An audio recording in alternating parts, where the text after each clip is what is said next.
और आज बाबूजी अरबपति हैं और बिल्कुल पढ़े लिखे नहीं, लेकिन भगवान बुद्ध के मार्ग पर चलकर बहुत बड़ा बिजनेस खड़ा किया।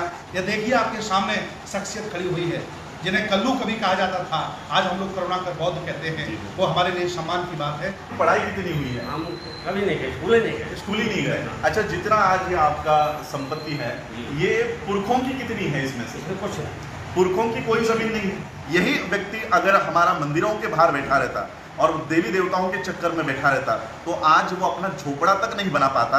क्या आपने कभी अनुसूचित जाति का कोई प्रमाण पत्र बनाया है, जैसे रिजर्वेशन के लिए? कोई रिजर्वेशन नहीं।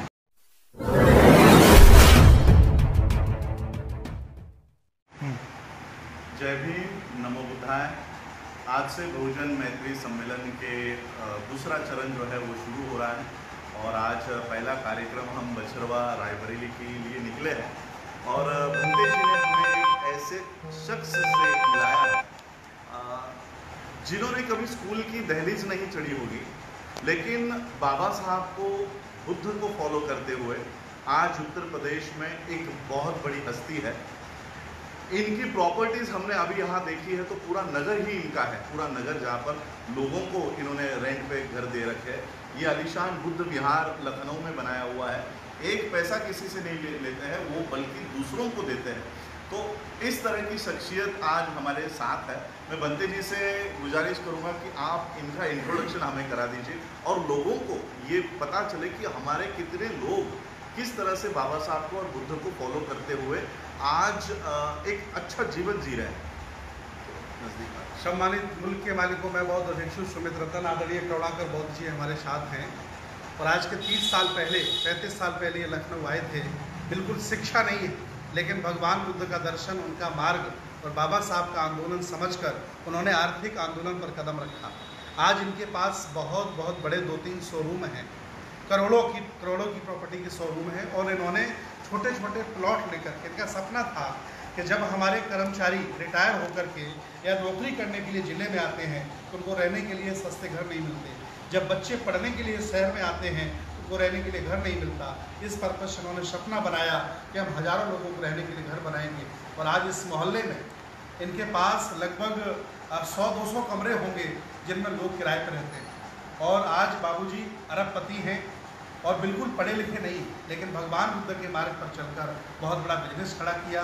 हमारे साथ कई देशों की यात्रा आपने की है, इनको कई अवार्ड्स मिले हैं। मैं अपील करता हूँ सभी बौद्धों से, अम्बेडकरवादियों से और समतामूलक समाज के लोगों से कि अगर हम भी चाहें तो बाबूजी को कॉपी करके एक बड़ा नाम बन सकते हैं, बड़ा काम कर सकते हैं। हम बैसाखियों पर उसने मेरे साथ ऐसा कर दिया, हम ऐसा नहीं कर पाए, मेरे पिता ने मेरा साथ नहीं दिया, मेरे भाई मेरा साथ नहीं दिए, मैं पढ़ा लिखा नहीं हूँ, ये रोना मत रोइए। ये देखिए आपके सामने शख्सियत खड़ी हुई है जिन्हें कल्लू कभी कहा जाता था, आज हम लोग करुणाकर बौद्ध कहते हैं। वो हमारे लिए सम्मान की बात है। मैं चाहता हूँ आप भी 2 शब्द कहें। जी जी नहीं बोल रहे। अच्छा, आप मत बोलिए, मैं आपको पूछता हूँ आपकी पढ़ाई कितनी हुई है? हम कभी नहीं गए, स्कूल ही नहीं गए। अच्छा, जितना आज ये आपका संपत्ति है, ये पुरखों की कितनी है? इसमें से कुछ नहीं, पुरखों की कोई जमीन नहीं है। ये सारा आपका क्या हुआ है? गरीब थे इसलिए तुमको पढ़ा नहीं पाए। अच्छा, गरीब थे इसलिए वो पढ़ा नहीं पाए। अभी आपके कितने शोरूम हैं? 3 शोरूम। 3 शोरूम्स हैं। और किस चीज के हैं ये सब यही घरेलू आइटम, इलेक्ट्रॉनिक है और फर्नीचर है और बर्तन वगैरह, जितना सामान घरेलू है सब मिलता है, कुल मिलता है। अच्छा, कुछ बाकी नहीं है। अच्छा, लगभग 10 लखनऊ में बड़े बड़े घर हैं जिनमें लोग रेंट पे रहते हैं, तो बहुत बड़ा नाम है, एक बहुत बड़ी शिक्षा लेने की बात। और आप बाबा साहब और बुद्ध को मानते हैं? जी, सन 74 से हमको नॉलेज हुआ था। सन 74 से आप बाबा साहब के विचारधारा पे काम कर रहे हैं। और ये बिहार में आपने खुद बनाया? खुद बनाया, जमीन खरीद सब बनाया। जमीन भी खुद, जमीन खुद खरीदी, बुद्ध विहार खुद बनाया, इतने सारे बुद्ध के स्टैचूज हैं। और लखनऊ में कहीं भी, घर में बहुत रखे, उत्तर प्रदेश में कहीं भी बुद्ध विहार बनता है तो आप प्रतिमा भी देते हैं, मूर्ति भी प्रोवाइड कराते हैं। अभी सब घर पे रखे हैं। अच्छा, ये बड़ी वाली मूर्तियाँ सब घर पे रखे हैं। अच्छा, सभी लोगों को दिखा दें। तो करुणाकर बौद्ध जी से आज हम मिले हैं। एक समय में इस मनुस्मृति के व्यवस्था ने हमारे आदमियों को तुच्छ नाम दिए थे। उस कल्लू बौद्ध से आज वो करुणाकर हुए। तो ये ट्रांसफॉर्मेशन है बाबा साहब के पथ पर चलने का, बुद्ध के पथ पर चलने का ये ट्रांसफॉर्मेशन है।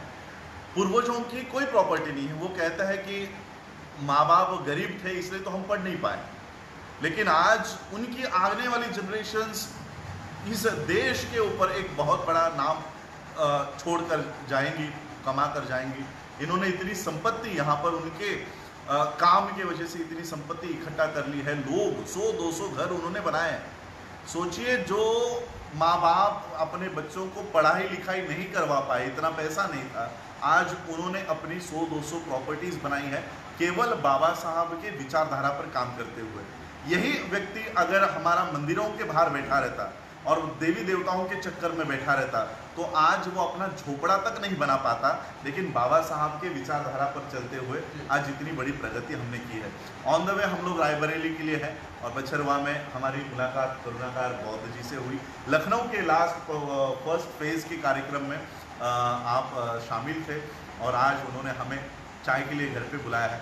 तो इस तरह के लोग आज लखनऊ में, देश भर में हमारे साथ जुड़े हुए हैं। लोग क्योंकि हम लोगों को प्लेटफॉर्म नहीं है तो लोग समझ नहीं पाते। और मैं आप लोगों को पूछना चाहूँगा आपसे, क्योंकि आप तो कह रहे हो कि स्कूल में गए नहीं, क्या आपने कभी अनुसूचित जाति का कोई प्रमाण पत्र बनाया है, जैसे रिजर्वेशन के लिए? कोई रिजर्वेशन नहीं। हमारे लोग आज झगड़ा कर रहे हैं।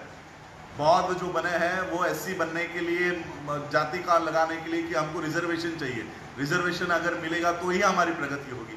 किसी चीज का रिजर्वेशन नहीं। उसको तो छोड़ो, मैं सब्सिडी नहीं लेता हूँ गवर्नमेंट वाली, जो गैस की मिलती है छोड़ देते हैं, वो भी नहीं लेता। हम लोग रिजर्वेशन के लिए झगड़ा कर रहे हैं कि हमको रिजर्वेशन चाहिए, रिजर्वेशन चाहिए, बिना रिजर्वेशन। और ये तो कहते हैं कि गवर्नमेंट की मैं सब्सिडी तक नहीं लेता। ऐसे लोग प्रगति कर रहे हैं। तो अपने बाबा साहब के पद पर चले, बुद्ध के पद पर चले। और मैं तो कहता हूँ आपको रिजर्वेशन मांगने की नहीं, आप नौकरी देने वाले होंगे। आपके यहाँ पे भी लोग काम करते होंगे। बहुत कम हो गए, 40-50 आदमी, 40-50 आदमियों को ये नौकरी देते हैं। लेकिन अब ये सब काम बंद कर दिया ना, जैसे आरा मशीन बंद कर दिया। हाँ। और ये जो जोड़ी पल्ले कारखाना था, हाँ। वो सब हमसे होता नहीं है, तो धीरे धीरे कामों को समेट दिया। अच्छा। हाँ, तो अब नौकर काम एक उदाहरण है पूरे भारत के लिए। हम चाहते हैं शिक्षा लें। 20 आदमी काम करते हैं, अभी भी 20 लोग काम करते हैं।